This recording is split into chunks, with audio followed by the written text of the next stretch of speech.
श्री साई सच्चरित्र अध्याय 38।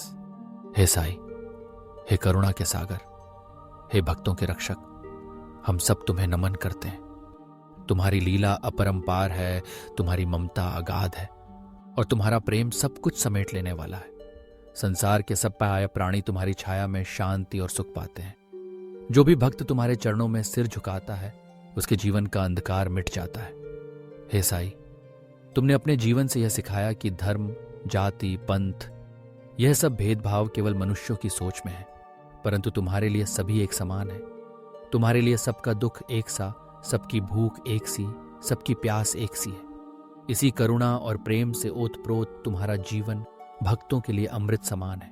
भक्तों के कल्याण के लिए तुमने अनेक लीलाएं की, उनमें से एक थी बाबा की हंडी।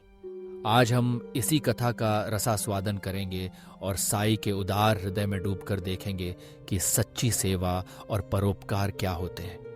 कहा गया है, सतयुग में तप, त्रेता में यज्ञ, द्वापर में ज्ञान और कलयुग में दान का महत्व सबसे अधिक है और हर दान में अन्नदान सबसे श्रेष्ठ है। जब मनुष्य को भूख सताती है और पेट में अन्न का एक दाना नहीं होता, तब उसकी व्याकुलता वही समझ सकता है जो स्वयं भूख का अनुभव करता है। ऐसे में यदि कोई भूखे को भोजन करा दे, वह सच्चा दानी है। शास्त्रों में भी कहा गया है, अन्नम ब्रह्म, अर्थात अन्न ही सृष्टि का आधार है। अतिथि सत्कार का भी यही नियम है। दोपहर के समय कोई द्वार पर आए तो सबसे पहले उसे भोजन कराओ। पहले विकलांग, फिर असहाय और अंत में अपने परिवारजनों को। शिरडी के बाबा ने यह सिद्धांत अपने जीवन में उतारा। स्वयं अल्पाहारी होते हुए भी जब भक्तों को भोजन कराने की इच्छा होती तो हंडी चढ़ती। और ये हंडी केवल एक बर्तन या भोजन का साधन नहीं, बल्कि साई के प्रेम, दया और संभाव का प्रतीक थी।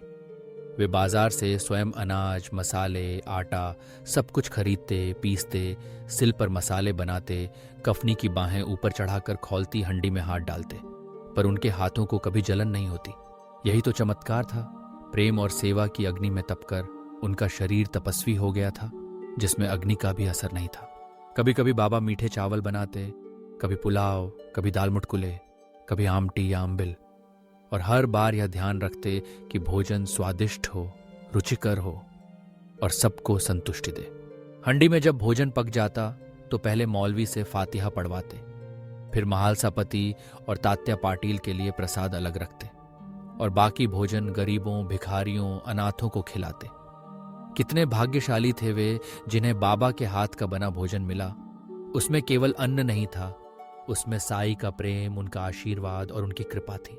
अब कोई पूछ सकता है, क्या बाबा शाकाहारी और मांसाहारी दोनों भोजन देते थे? बाबा का उत्तर बड़ा सहज और स्पष्ट था। जो मांसाहारी हैं उन्हें हंडी में से दिया जाता, शाकाहारियों को उसका स्पर्श भी नहीं करने देते थे। कभी किसी पर अपनी इच्छा थोपते नहीं थे। हाँ, कभी कभी वे अपने शिष्यों की परीक्षा भी लेते। जैसे एक बार एकादशी पर दादा केलकर को मांस लाने भेज दिया, फिर अचानक मना कर दिया। बाबा अपने भक्तों की श्रद्धा, उनकी भावनाओं का ध्यान रखते, उन्हें परखते, पर कभी भी किसी को धर्म या नियम के विरुद्ध प्रेरित नहीं करते। ऐसे ही एक बार दादा केलकर से पूछा, पुलाव कैसा पका है? दादा बोले, अच्छा है। बाबा बोले, तुमने तो न देखा न चखा, फिर कैसे कह दिया? थोड़ी सी जिद के साथ दादा का हाथ पकड़कर हंडी में डलवाया। यह केवल परीक्षा थी, जैसे माँ अपने बच्चे को चिमटी काटती है और फिर प्यार से गले लगा लेती है। बाबा बाहरी कर्मकांड नहीं, बल्कि भीतरी सच्चाई देखना चाहते थे। सन 1910 के बाद जब बाबा की ख्याति फैलने लगी तो भक्तगण तरह तरह के नैवेद्य लेकर आने लगे। शिरडी तीर्थ बन गया और बाबा की हंडी का कार्यक्रम स्थगित हो गया, पर नैवेद्य वितरण की परंपरा और भी भव्य हो गई। भक्त विभिन्न मिठाइयाँ, भात, मांडवे, बर्फी, पेड़ा, सांझा आदि लाते। आरती के बाद बाबा छाया में बैठकर भगवान को अर्पण कर स्वयं ग्रहण करते और फिर भक्तों में बांटते। श्यामा और निमोड़कर जैसे सेवक सबको तृप्त करते, हर किसी की आवश्यकताओं का ध्यान रखते। हर ग्रास में प्रेम था, आशीर्वाद था, तृप्ति थी। वहीं भोजन, वहीं प्रसाद, वहीं संतोष। अब एक और प्रसंग, छाछ का प्रसाद। एक दिन हेमाड पंत, जो बाबा की कथा लिखने वाले थे, भोजन कर चुके थे। बाबा ने उन्हें छाछ का प्याला दिया। हेमाड पंत ने पेट भरा होने के कारण केवल एक घूंट लिया। बाबा बोले, पूरा पी लो, ऐसा अवसर फिर न मिलेगा। हेमाड पंत ने पूरा प्याला पी लिया। बाद में उन्हें समझ में आया कि बाबा का संकेत क्या था, क्योंकि कुछ ही समय बाद बाबा ने समाधि ले ली।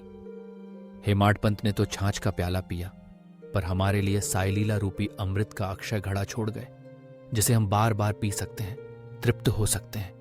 इसी अध्याय में नाना साहेब चांदोरकर की कथा आती है, जो बाबा के धार्मिक संभाव की गवाही देती है। एक बार नाना साहेब अपने साढ़ू के साथ शिरडी आए। बाबा ने नाराज होकर पूछा, तुम मेरे साथ रहते हो, फिर ऐसा आचरण क्यों? नाना साहेब पहले समझे नहीं, फिर याद आया वे हमेशा शिरडी आने से पहले गोदावरी तट पर दत्त मंदिर में पूजा करते थे, पर इस बार जल्दी के चक्कर में सीधे शिरडी आ गए थे। बाबा ने चेतावनी दी, भविष्य में देवताओं की उपेक्षा मत करना। बाबा स्वयं किसी धर्म, जाति, पंथ के बंधन में नहीं थे, लेकिन सभी धार्मिक प्रतीकों, मूर्तियों, पूजा पद्धतियों का सम्मान करते थे। अंत में यही संदेश, साई का जीवन, उनकी हंडी, उनका नैवेद्य, उनका छाछ, सब एक ही शिक्षा देते हैं कि सेवा सबसे बड़ा धर्म है। बिना भेदभाव, बिना दिखावा, सच्चे प्रेम से, विनम्रता से, हृदय की गहराई से जो सेवा करता है वही सच्चा भक्त है। बाबा का प्रसाद केवल भोजन नहीं, वह संतोष है, वह तृप्ति है, वह प्रेम है, जो हर भक्त को भीतर तक भर देता है। आओ हम भी साई के चरणों में सिर झुकाएं, उनके दिए अमृत रूपी साई सच्चरित्र का पान करें और अपने जीवन को प्रेम, करुणा, सेवा और संतोष से परिपूर्ण करें। श्री सद्गुरु साईनाथार्पणमस्तु।